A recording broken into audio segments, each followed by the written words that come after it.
Tu m'as donné la croix. Oui, tu m'as donné aussi les épaules à transporter cette croix. Mais ça, c'est maintenant lourd. Donc, si les fardeaux que j'ai, c'est lourd maintenant.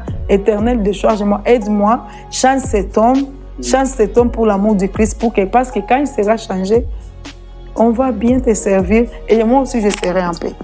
Maman Félie, si je vous ai bien suivi, vous voulez nous dire que quand on est une femme au foyer, oui. On a un ministère, la première chose à faire, c'est d'abord respecter son mari. Oui. Comment on va faire le ministère? Qu'il soit chrétien ou non païen. chrétien. Vous êtes appelé d'abord à les respecter. Oui. La Bible nous dit que les femmes respectent les hommes et que la soumission, c'est le respect, non? La soumission, oui, c'est le respect. La soumission, c'est le respect et que les maris aiment leurs femmes. Maintenant, le problème, c'est comment? Quand la femme n'arrive plus à respecter son mari, l'homme ne marie pas pour manger parce que même à la maison, chez eux, on préparait. Oui. Il pouvait manger. Oui. Quelqu'un qui a grandi, on mange même en cours de route les chicomando. Le problème, c'est pas que tu prépares bien, le problème, c'est pas que tu fais bien l'amour au lit. Non, l'homme, même les pites, ils le font plus mieux que nous, les femmes mariées. Le problème, c'est pas que tu repasses bien, même quand s'ils prennent ses habits et amènent ça à dry clean. On va bien repasser. Bien repasser. Le problème, c'est ça. C'est que l'homme veut, c'est le respect. L'homme veut la place. Il ne veut pas qu'on lui enlève les haches que Dieu lui avait données. Il s'appelle homme, Abraham, hache. Dieu lui donne les haches du respect. Et pas minuscule, mais Dieu lui donne les majuscules. C'est pour dire que toi, la femme, tu dois savoir que l'homme, c'est la tête. Maintenant, quand la femme essaie d'enlever les haches de l'homme, là, ça ne colle pas. Là, il y a des problèmes. Vous voyez? Donc, si la femme arrive à respecter son homme, elle arrivera aussi à respecter les hommes qu'elle va rencontrer dans l'église, là où elle fait le ministère. Vous voyez un peu?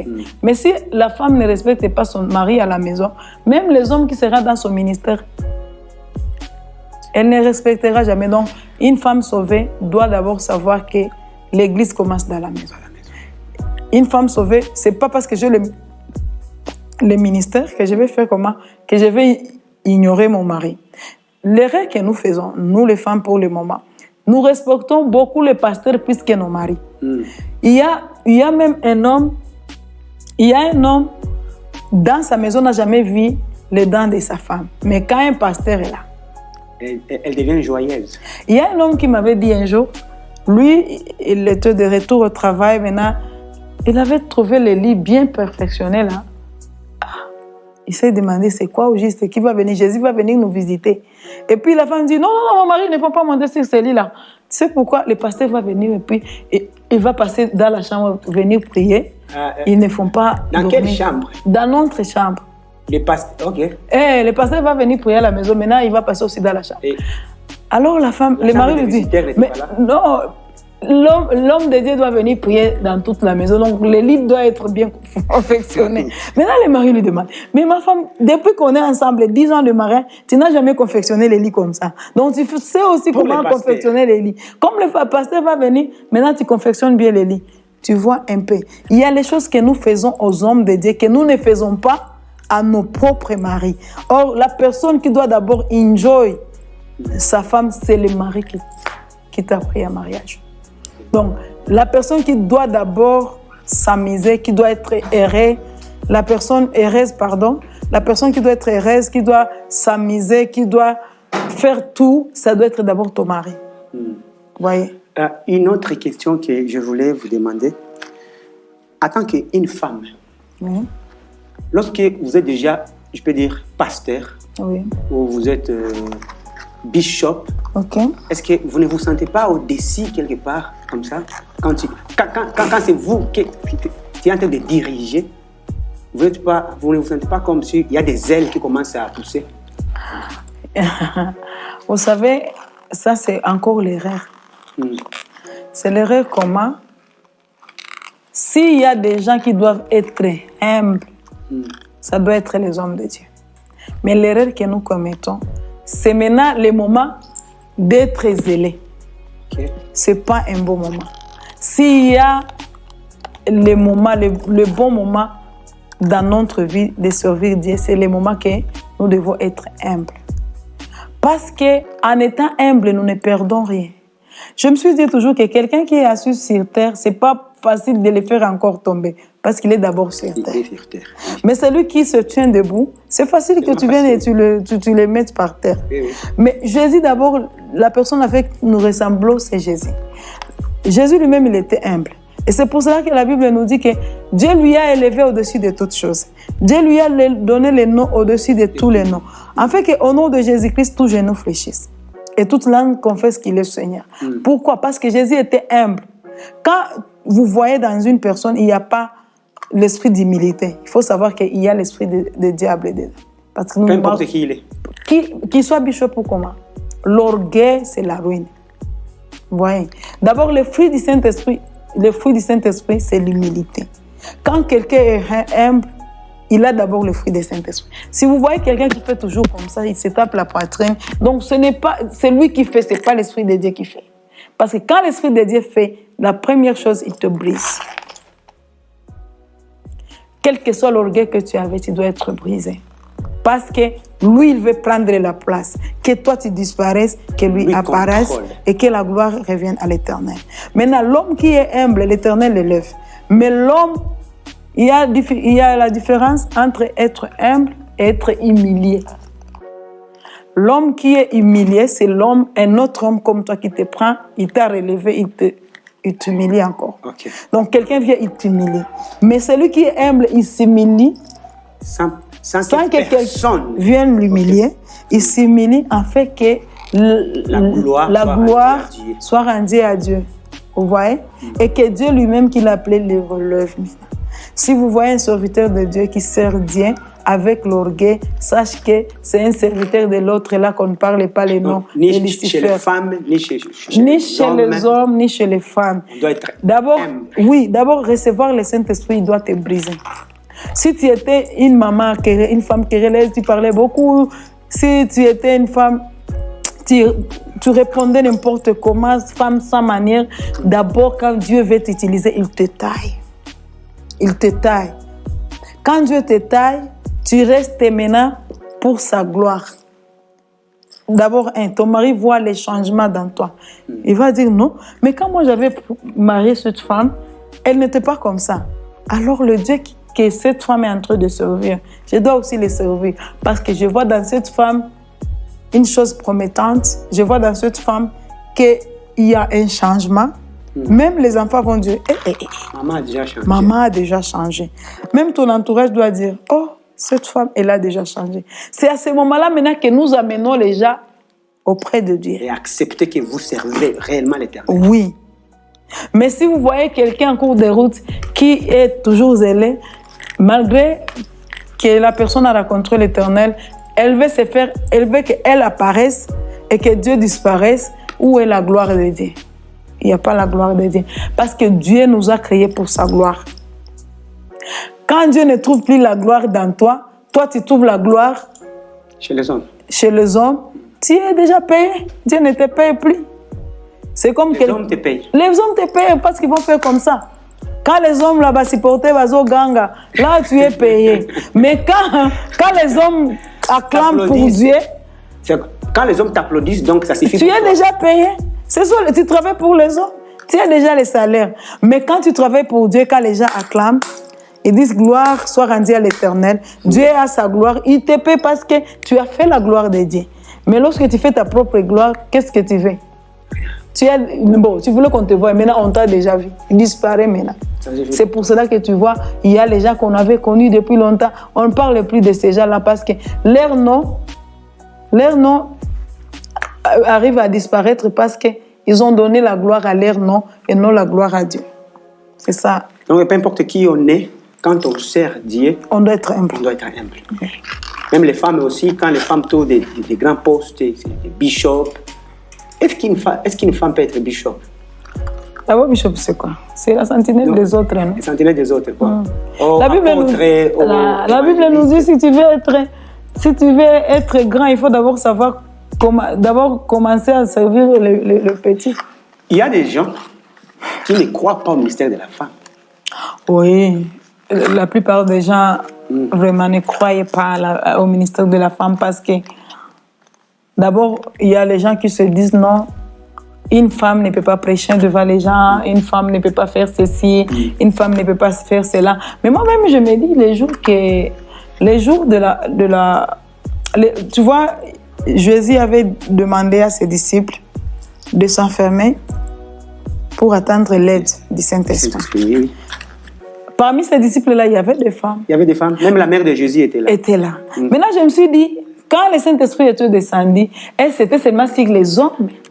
Parce que le Saint-Esprit, d'abord lui-même, l'Esprit de Dieu lui-même avait commencé à choisir les gens, peut-être. Lui-même, il avait choisi, il dit non, tout le monde sait que c'est confondu, j'ai rempli tout le monde.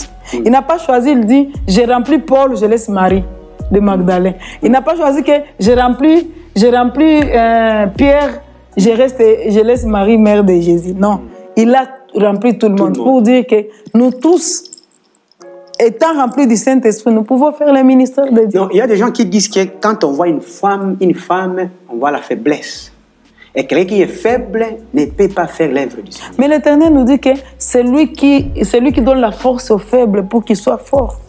Non, on dit que vous avez été créés faibles. Nous sommes créés faibles, mais quand nous recevons Dieu, il nous donne la force. Parce que quand il est dans nous, c'est la force que nous avons, c'est l'espérance que nous avons. Nous sommes faibles, oui, créés faibles. Étant faible, être faible. Mais quand maintenant vous recevez Dieu, vous dites non, je vais servir Dieu, vous n'êtes plus faible. Parce que le Saint-Esprit qui est à vous, il est l'esprit de la force. La Bible nous dit dans Ésaïe 11, verset 2, ça nous dit ceci, l'Esprit de l'Éternel reposera sur lui, l'Esprit de sagesse, l'Esprit de force et de puissance, l'Esprit de l'intelligence, l'esprit de la crainte de Dieu. Tu vois, l'esprit de force et de puissance. Donc, c'est-à-dire que moi, j'étais faible, je me reconnaissais faible. Maintenant, quand l'esprit de Dieu est sur moi, il me donne la force. Mais la Bible dit que la femme a été créée pour la gloire de l'homme. Oui, la femme a été créée pour la gloire de l'homme. Et l'homme, c'est qui? D'abord, et l'homme, c'est qui? Non, quand on a créé la femme, c'était d'abord pour faire plaisir à l'homme. Celui qui a été créé avant. Mais toi, ne me dis pas que toi aussi tu comprends que la femme c'est l'instrument de réjouissance de l'homme. Non, je ne suis pas là-bas. Je ne suis pas là-bas. Mais si on part comme ça, donc les gens qui disent que la femme ne peut pas avoir des ministères, peut-être qu'ils ont raison, que la femme doit rester là juste pour plaire à l'homme d'abord. Alors si la femme peut rester là pour plaire à l'homme d'abord, maintenant les jouets, les TV, les TV, les quoi seront là pourquoi? Donc si moi je peux être jouet de l'homme. L'homme quand il vient, je viens. Donc quand il vient, quand l'homme a le stress, je suis là. Ça c'est le jouet. Pour qu'il se sente bien, on dit que Adam avait souri pour la première fois quand il avait vu Ève. Mais c'était un aide semblable à lui. Pas un jouet. Pas un jouet, oui. Voué au plaisir de l'homme. C'est la différence. Il y a un aide semblable à toi. Et si on a un aide semblable à toi, on ne le fera pas. On est toujours content quand on le voit. On est toujours joyeux quand on le voit. C'est un aide. Maintenant, la femme cesse d'être un aide semblable à l'homme lorsqu'elle devient la femme problématique. Femme qui relève des proverbes. Femme, vous êtes la femme. Donc quand tu les vois, au lieu d'être joyeux, tu te dis, Seigneur, la guerre des Santa commence. Il y a même les hommes qui font les jeunes et disent, Seigneur, je veux que cette femme meure. Parce que cette femme constitue le goulot d'étranglement de mon ministère. Vous voyez? Donc, la femme, quand un homme le voit, il doit sourire parce que Dieu nous a créés pour faire plaire les âmes. Hein? Vous voyez? Même si un homme était au travail, il vit en état de stress, la femme est là pour faire plaire le cœur de l'homme. Donc, c'est un être, quand tu le vois, elle est chère. Dieu l'a créée avec tous les données. Donc, elle te plaît même si tu as des problèmes, tu as des stress, tu avais sécrété les adrénalines. La femme t'amène à un point où tu trouves que je peux t'oublier, je commence à rendre gloire à l'Éternel. Béni soit le Dieu, créateur du ciel et de la terre. Tu oublies tes problèmes. Mais la femme n'est pas une chose. Qu'est-ce que vous pouvez dire aux gens qui n'acceptent pas qu'une femme doit avoir des ministères? Les gens qui n'acceptent pas qu'une femme peut avoir le ministère. Bon, pour eux, s'ils ne veulent pas accepter, qu'ils n'acceptent pas. Parce que la distraction, depuis Jésus, depuis l'existence de Jésus sur la terre, il y a les gens qui acceptaient, les gens qui n'acceptaient pas. Parce que même en voyant tout ce que Dieu fait dans la femme, et que les gens refusent que la femme ne peut pas prêcher, la femme... tu vois, les lois que nous mettons les lois, nous mettons les trucs qui vont nous causer des problèmes à la longue. Parce que quand tu me dis que la femme ne peut pas prêcher, je ne crois pas que la femme peut prêcher. Et tu restes là. Maintenant, quand Dieu va m'envoyer auprès de vous, me dit, va prier pour la personne là. Et puis, auprès de moi, quand Dieu m'utilise, la personne peut avoir, elle peut avoir la guérison. Mais vous refusez que je prie pour vous.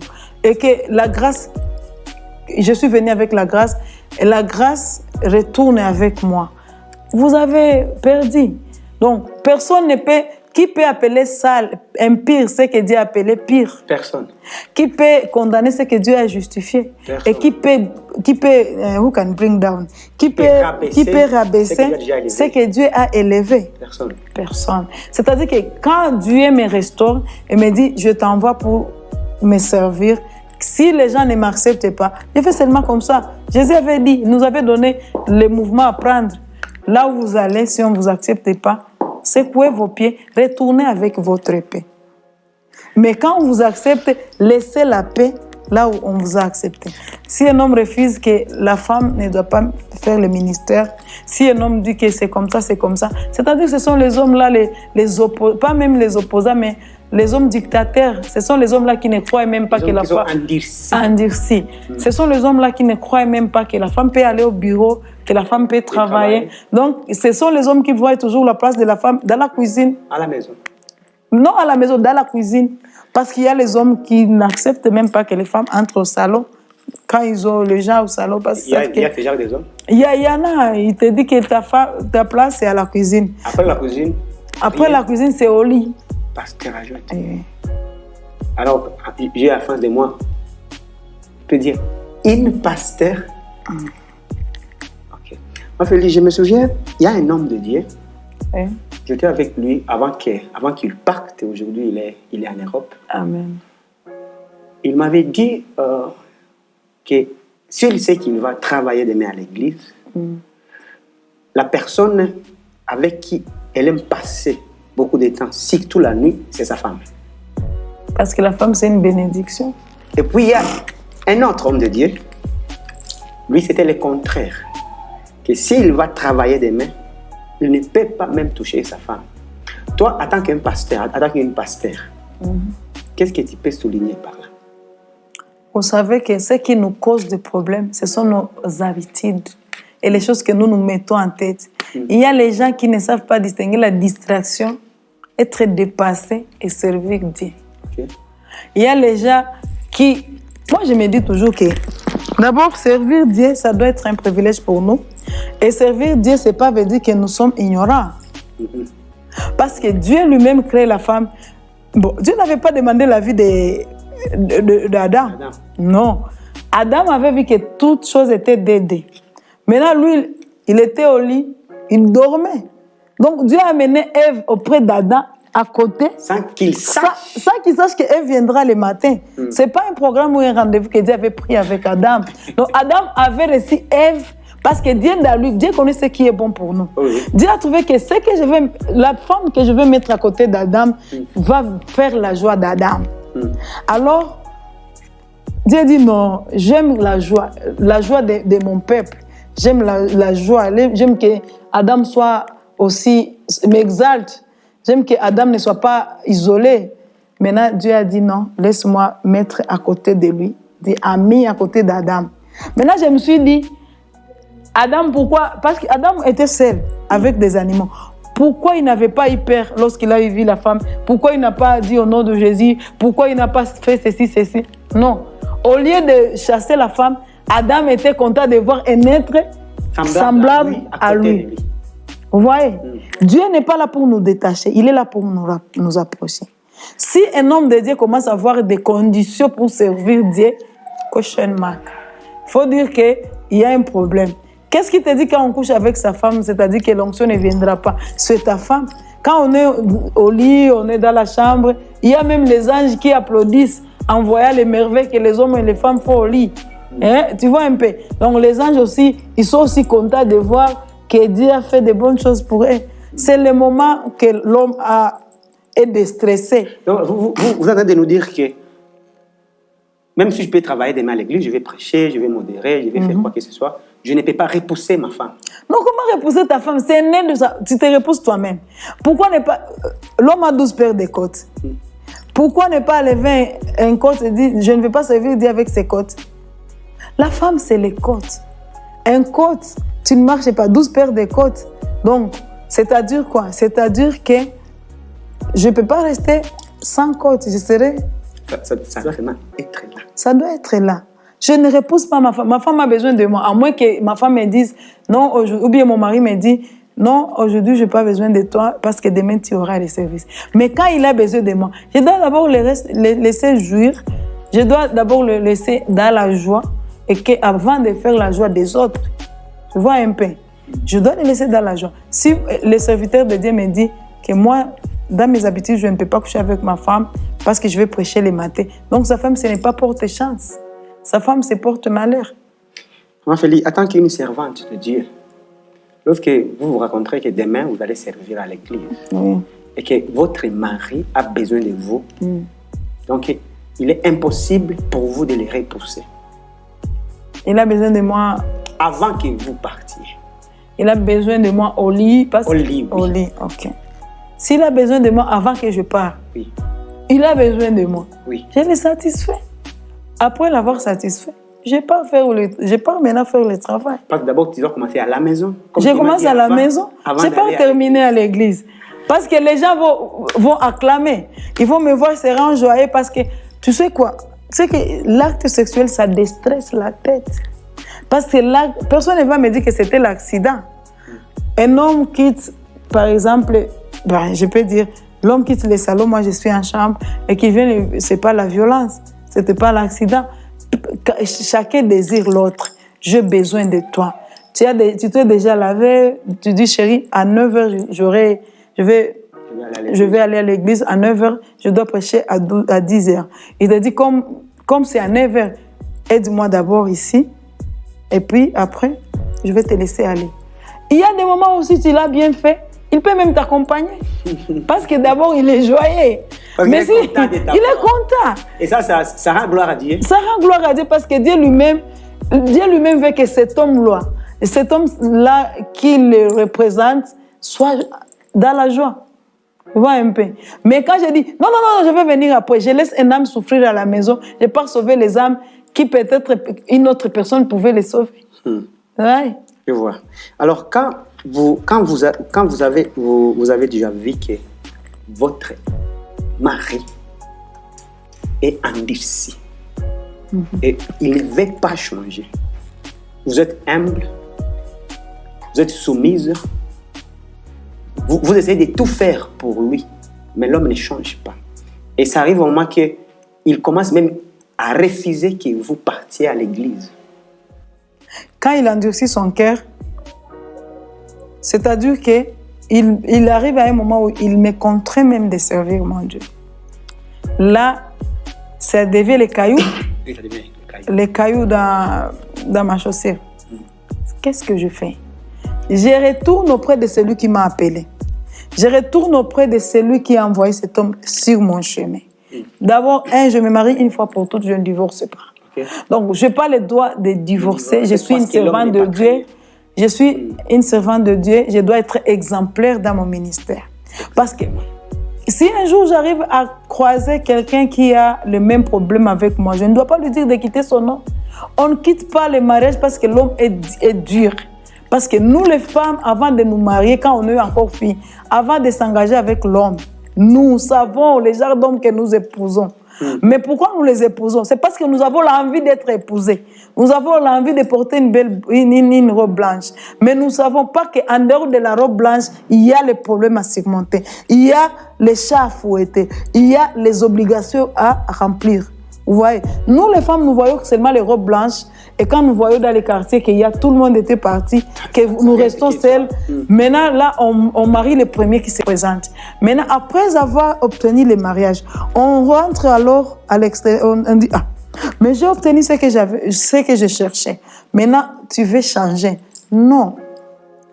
Après avoir marié quelqu'un, il faut savoir qu'il a ses comportements. Que toi-même, si tu n'arrives pas à changer par ton état d'être humble ou bien par ta sagesse, tu vas maintenant aller auprès de Dieu et tu dis, Seigneur, il n'y a rien qui est impossible à toi. Seigneur, pardonne-moi.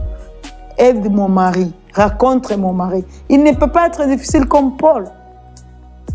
Dis, rencontre mon mari, Seigneur.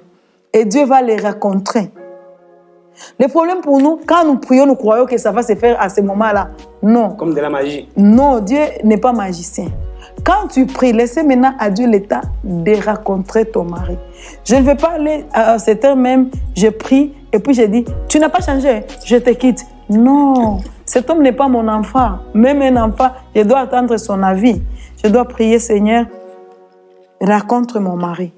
Et moi, je dois rester toujours, je garde toujours mon état de femme, mon statut de femme mariée. Je garde toujours ma place d'être appelée femme. La solution, c'est les genoux. La solution, c'est les genoux. Les genoux, prie, parle à Dieu. Que cet homme... Dieu lui-même va les changer parce que quand tu veux mettre les foyers comme les campagnes d'évangélisation, ça ne veut pas aller.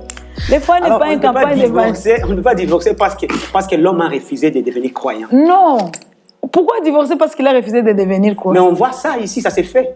Non, pourquoi tu t'es séparé avec ton mari? Non, il ne veut pas suivre Jésus. Maintenant, dis-moi, toi, qui t'est resté que toi tu suis Jésus?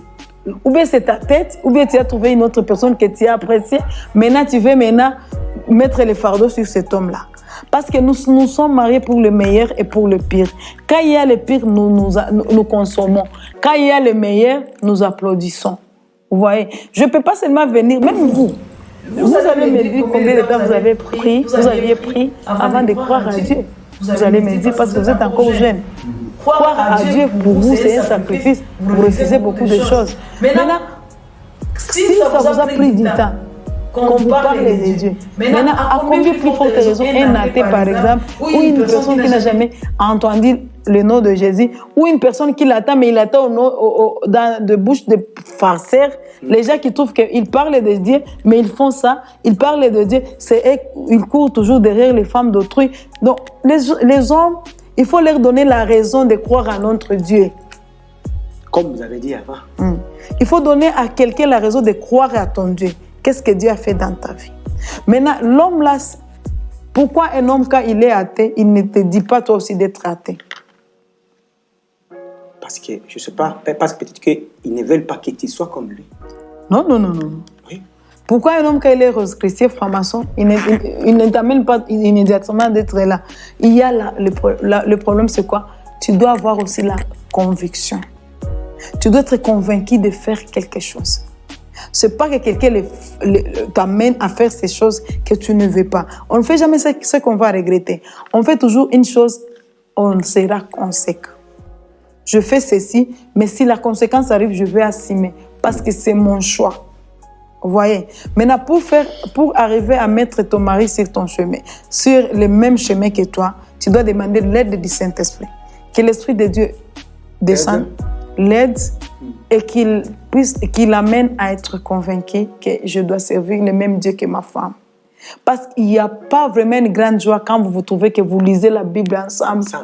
Parce que quand vous arrivez, nous les femmes, nous aimons toujours comme ça.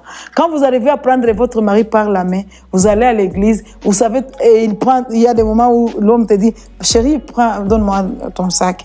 Il prend les sacs. Hein, nous les femmes, nous sommes vraiment... Tu vois que les jours-là, tu as augmenté 3 kilos. Ça fait du bien. Et quand un homme sert Dieu et qu'il arrive maintenant à dire, chérie, viens. Tu vois, quand un homme te présente devant ses amis, le choix, ce que Dieu m'a donné, vraiment, il est content de t'avoir. Et vous aimez ça beaucoup? Nous aimons, qui n'aime pas les trucs machin. Nous tous, nous aimons être là. Nous aimons être cajolés, dorlotés. Nous aimons de bonnes paroles. Quand il y a ça dans la maison, il y a... Même le Saint-Esprit vient... Quand il y a l'amour. Il y a l'amour. Ça se montre. Ça se montre, vous voyez. Le Saint-Esprit est là, il vous montre tout ce que vous allez faire. Le Saint-Esprit ne peut pas descendre là où il y a le querelle. Non, c'est l'esprit de l'ordre. Maman Vélie, dans votre ministère, depuis que vous avez déjà commencé à servir Dieu, je crois bien depuis le bas âge, ou c'est aussi après que Dieu fasse quelque chose dans votre vie? Moi, j'ai commencé à servir Dieu. J'avais commencé à chanter d'abord dans la chorale à l'église Nzambe Malamu Hippodrome. Après, je suis allée chanter à l'église Nzambe Malamu à direction à Pajeko. Après, j'étais allée à l'église Assemblée de la Nouvelle-Jérusalem, j'ai chanté. J'étais présidente de la jeunesse pendant 5 ou 6 ans, par exemple. Wow. Et après, quand je me suis mariée, je dirigeais les mamans, maman des mamans. Et après, j'étais évangéliste. Okay. évangéliste. La question est celle-ci. Dans votre ministère, est-ce qu'il y a des gens qui vous ont déjà rejeté? Vous êtes déjà rencontré avec des gens qui disent que non, vous ne méritez pas. Vous savez, dans la vie, il y a toujours les challenges. Et les challenges, c'est comme le sport. Une personne qui n'accepte pas les challenges, ce n'est pas une personne qui existe. Donc, il n'existe pas. Il faut accepter les challenges. Parce que devant les challenges, vous vous montrez le meilleur. Même Jésus, notre maître, il a dit, s'ils peuvent le faire chez moi, combien de fois chez vous? Combien de fois chez vous? Moi qui suis encore fraîche. Vous maintenant les secs, dry, tri. Qu'est-ce qu'ils vont faire pour vous? Donc, être rejeté, les gens qui vous ont vu grandir, qui ont vu les FIFA que vous avez commises, qui ont vu les matchs que vous aviez joués durant votre vie, les gens là, pour croire que vous aviez changé, il faut seulement que le Saint-Esprit les convainque. Vous voyez? Maintenant, tu n'es pas là pour convaincre les gens que j'ai changé. J'ai changé. Si vous ne voulez pas savoir que j'ai changé, venez me voir. Non. Le Saint-Esprit qui est dans toi, il va convaincre les gens et ils vont vous accepter. Je ne vais pas me battre parce qu'on ne m'a pas accepté. Non. Je ne vais pas me battre parce que quand je dis Alléluia, les gens n'ont pas acclamé. Non. Les acclamations là, ce n'est pas pour moi. Si je dis Alléluia, Jésus soit loué, tu ne veux pas qu'il soit loué dans toi. Ça te regarde. Ça te regarde. Jésus faisait des miracles, récitait leurs morts, les boitait, les paralytiques marchaient. Maintenant, chez eux, ils n'ont pas vraiment vécu ça parce qu'ils avaient rejeté Jésus. Une chose que je vais dire, augmenter là-bas, si Dieu met quelqu'un sur ton chemin, si Dieu élève quelqu'un, tu as la chance de voir quelqu'un élevé auprès de toi, un serviteur, Dieu l'élève. Chaque serviteur a sa saison. Si tu n'acceptes pas la saison de ce serviteur, tu ne mangeras pas le fruit de sa saison. Ok. Oui. Donc, c'est-à-dire que si Dieu met quelqu'un devant toi, c'est-à-dire qu'il le met pour ton intérêt. Si tu acceptes la personne, tu as la bénédiction de sa saison. Et si tu le rejettes, tu rejettes la bénédiction de la saison de la personne. Et ça ne revient plus dans ta vie. Est-ce que ça vous est déjà arrivé, je peux dire qu'il y a des femmes, surtout vous les femmes, vous avez des cœurs fragiles. Et puis, parfois, quelqu'un peut vous faire du mal à l'église ou là où vous travaillez. Est-ce que ça vous est déjà arrivé à avoir l'esprit d'abandonner? Non, vous m'avez dit ceci, vous avez dit ça et ça. Alors, je laisse ce que je suis en train de faire. Ça vous est déjà arrivé? Dire que je vais abandonner la croix parce que les gens m'ont dit ceci, ils n'ont pas crié à ce que j'ai dit, ou bien ils m'ont blessé, que j'arrive à abandonner la foi. D'abord, je n'ai pas crié à ces gens-là. Okay. Je peux être blessée, oui.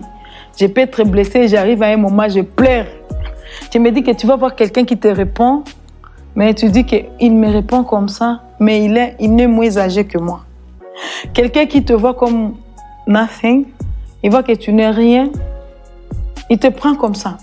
Parce que les gens, pour le moment, la génération de ce moment, ils savent que tout le monde qui sert Dieu, c'est parce qu'il n'a rien à faire. Oui, parce que ça, il faut enlever dans la tête. Beaucoup de gens pensent comme ça. Oui, il faut enlever dans la tête parce que si je peux prendre mon doctorat, mon diplôme de docteur en médecine, je le mets par terre, je dis, Jésus marche au-dessus. C'est parce que je sais que Jésus, c'est l'unique nom que je dois servir.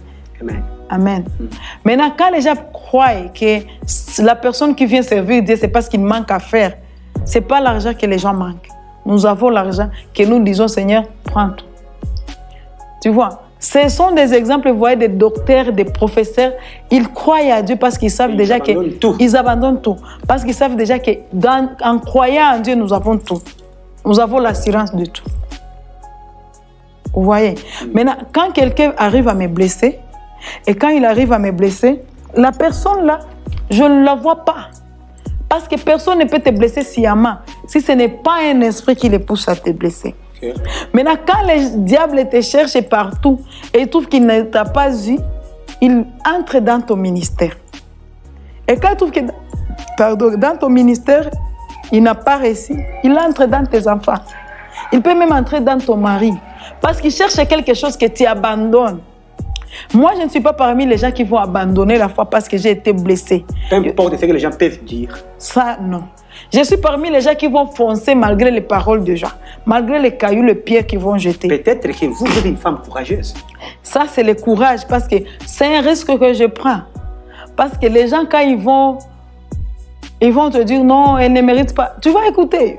Moi, il m'arrive toujours des fois que je passe en cours de route, j'arrive à trouver quelqu'un qui est en train de parler de moi. Je souris, c'est moi, je dis ça va, tu vas bien, je passe. Et vous avez écouté ce qu'il dit? J'ai tout écouté. Ce qu'il dit de vous. Il y a même la personne qui envoie un message ici, ça entre dans ton téléphone. Il est en train de parler de toi. Et après, là-bas, il passe, il dit aux gens non. Il peut venir même et dire oh, Mukwano Gwange, how are you? Ça va, tu vas bien? Et tu souris. Mais tu sais ce qu'il a dit? Est-ce que nous, tu sais quoi, si notre amour ne dépasse pas l'amour des pharisiens, nous ne pouvons jamais hériter le royaume de Dieu. Si nous autres, nous mettons au même pied d'égalité que ces gens, ils ne vont pas croire que nous avons déjà reçu Christ. Notre amour doit dominer les rênes. La Bible nous dit que si ton ennemi a faim, donnez-lui à manger. S'il a soif, donnez-lui à boire. Tu vois un peu. Maintenant, si mon amour ne dépassera pas la haine de mon ennemi, comment je vais vaincre? Comment mon ennemi saura que j'ai un Dieu, que lui doit croire maintenant, que lui doit maintenant servir? Tu vois un peu, c'est comme ça. Alors, nous sommes en train de descendre vers la fin. Okay. Je voulais juste savoir, qu'est-ce que vous pouvez dire aux jeunes filles? Est-ce que vous pouvez les encourager à travailler pour Dieu ou à faire à vivre leur vie comme ils sont en train de vivre? Pour moi, je peux encourager tout le monde, pas même les filles, pas même les jeunes, pas même les vieux, pas même les nouveaux-nés, les morts-nés, si ils existeront un jour. Parce que les morts-nés n'existent pas peut-être, mais même un nouveau-né qui est en train de téter. Je peux même suggérer aux femmes de faire téter leurs enfants au nom de Jésus-Christ. Amen. Pour qu'ils grandissent. En sachant qu'il n'y a pas un autre nom que le nom de Jésus. Parce qu'arriver à croire à Jésus-Christ, c'est la faveur. Il n'y a pas une bonne chose que croire en Dieu. Il n'y a jamais une bonne chose que servir Dieu. Vous voyez un peu? Si tout le monde pouvait même m'écouter, je pouvais dire, servez Jésus-Christ. Acceptez-le comme Seigneur et Sauveur. Amen. Vous voyez? Parce que j'encourage toujours les gens, quel que soit le problème, quel que soit le chemin qu'ils empruntent, quel que soit le problème qu'ils se trouvent au cours de chemin, ils doivent endurer. Alors, qu'est-ce que vous pouvez nous conseiller, nous, en tant que d'abord des jeunes? Est-ce que vous pouvez nous conseiller, nous qui ne sommes pas mariés, d'épouser des femmes avec des ministères? Parce que parfois, on a peur de ce genre de femmes. Peut-être qu'il y a des complications, quelqu'un qui prie beaucoup, quelqu'un qui prophétise, il jeûne chaque jour, ça et ça. Et il y a des jeunes qui ont peur de ce genre de filles. Alors, qu'est-ce que vous pouvez dire? Bon, d'abord, avant de te répondre, moi, je pose une question par une autre question. Selon toi, tu peux vouloir te marier avec une fille qui craint Dieu ou une fille qui ne craint pas Dieu? Qui craint Dieu. Parce que tu vois déjà que quand tu te maries avec une fille qui craint Dieu, tu as déjà l'avantage, l'avantage. Oui, mais pas une fille qui prophétise. Mais la prophétie, c'est un don. Personne n'est choisi d'être prophète, c'est Dieu qui te choisit. Ça vient comme ça. Tu vois? C'est un don. Et si Dieu choisit, il dit, je veux que toi, tu sois mon instrument. Et tu dis, oui, prends tout, Seigneur. D'abord, c'est l'avantage de marier une femme qui connaît d'office Dieu. Cette femme-là ne te causera pas problème. C'est différent de peut-être de l'homme qui m'a rencontré quand moi, je n'étais pas encore chrétienne. C'est différent. Mais avec maintenant mon mari qui me voit quand je suis maintenant chrétienne, il faut demander comment il est en train d'enjoy la gloire de Dieu dans moi. Tu vois un peu. Marier une femme qui connaît Dieu, c'est l'assurance. C'est l'assurance. Parce que quand elle connaît Dieu, quand elle sert déjà Dieu, tu n'as pas beaucoup d'efforts à fournir pour qu'elle change.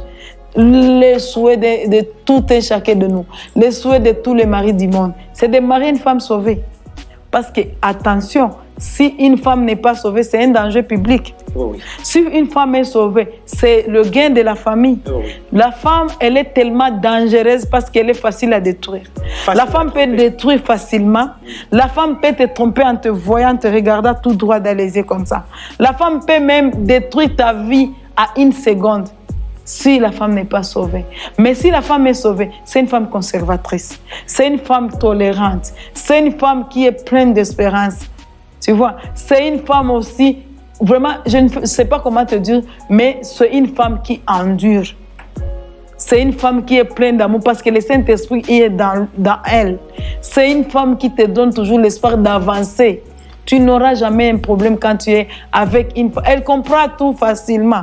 C'est facile qu'elle pardonne. Elle pardonne facilement parce que c'est que je ne peux pas aller dormir sans que je n'ai pas encore arrangé avec mon mari. Donc, c'est-à-dire que c'est une femme, c'est un acquis. Je peux l'appeler acquis. Donc, un cadeau du ciel. Une femme sauvée, c'est une bénédiction. Oui, c'est une bénédiction pour le mari. C'est l'ornement de son mari. Là où vous êtes, je sais que vous êtes nombreux à nous suivre. Oui. WMCG TV. Nous sommes dans notre émission Watchmen Dialogue. On est avec Dr Félicité. Maman, vous avez été une grande bénédiction pour nous. Amen, merci beaucoup. Vraiment, aujourd'hui, nous sommes bénis et nous espérons que ce n'est pas la dernière fois. Vraiment, merci beaucoup de m'avoir invité. Je suis aussi bénie de voir les jeunes qui font l'œuvre de l'Éternel avec dévouement, les jeunes zélés, l'espoir de demain. Amen. Parce que je sais que dans vous, il y a toute une grande nation de demain. Amen. Dans vous, il y a des prophètes, il y a des bishops, il y a des ministres. Vraiment, je dis que dans vous, vous êtes vraiment l'espoir de demain. Amen. Et si votre jeunesse est zélée comme ça, dans l'œuvre de l'Éternel, demain, nous avons l'espoir de voir maintenant une vieillesse là pleine de fleurissement. Une vieillesse là qui aspire maintenant à voir Dieu avec impatience. Merci beaucoup, nos chers spectateurs. Appelle-moi Fidèle Malem. Elle est là, elle s'appelle Dr Félicité. Merci beaucoup. Vous pouvez saluer 2 ou 3 personnes. Wow! Merci beaucoup de m'avoir donné cette opportunité de saluer les gens. Je salue l'honorable mon mari, Gilbert Mukambilwa en Suède, Östersund. Je salue l'humble serviteur, l'homme de Dieu, Pasteur Peter Katabi. Je salue aussi ma copine Delix, Dada Manawa à Bukavu. Que Dieu vous bénisse. Amen. Watchmen Dialogue, merci pour aujourd'hui.